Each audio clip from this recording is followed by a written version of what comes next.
I was genuinely gobsmacked when they called my name out. I wasn't really expecting it, and it's an absolute delight. Yeah. It tinged with a little bit of, unfortunately, the work I'm doing at the moment is difficult because people are finding it difficult, and therefore it feels more important and more urgent. But yeah, I mean, I'm very happy.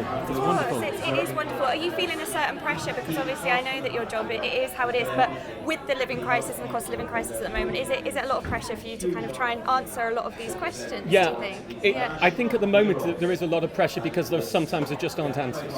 You know, there are many people at the moment panicked about their mortgages and asking, what do I do? And there's not that much room for people to manoeuvre. And I always find that frustrating because I like to give answers. And that's what I built my career on.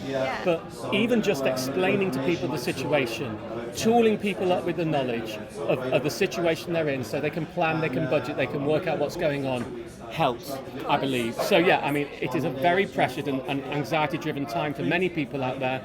That does knock on to me in the work that I do. You know, I wake up some mornings and I feel like Overwhelmed? Yeah, absolutely. I'm overwhelmed with the responsibility. But I think it's a really important thing, and I hope to keep on doing it. When I first started, the issue was not getting me on telly. The issue was getting money on telly. No one would put money on TV. The number of turns down I had and said people just aren't interested, it doesn't rate, it's not going to work, whether it was magazine programmes. And I started, sort of my first break came in about 2003 with This Morning, and they had tried before and said money didn't work. And then I did a phone-in slot, it went ballistic, and they offered me a weekly slot after that, and that's 20 years ago.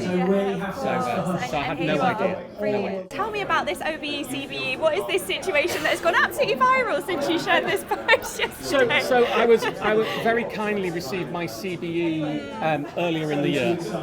But I did a tweet about that I had to give my OBE back, and many people thought I'd just got the CBE, but I hadn't. And because I just received a letter from the people in charge of such things saying I have to send the OBE back, because apparently once you're a CBE, you are no longer an OBE, so you're no longer entitled to the OBE because you're now the commander, not the officer. So it's Member, Officer, Commander, Knight. So I'm Commander, not the officer, so the OBE had to go back. And when I did that, I think people thought I'd just got the CBE, but I hadn't.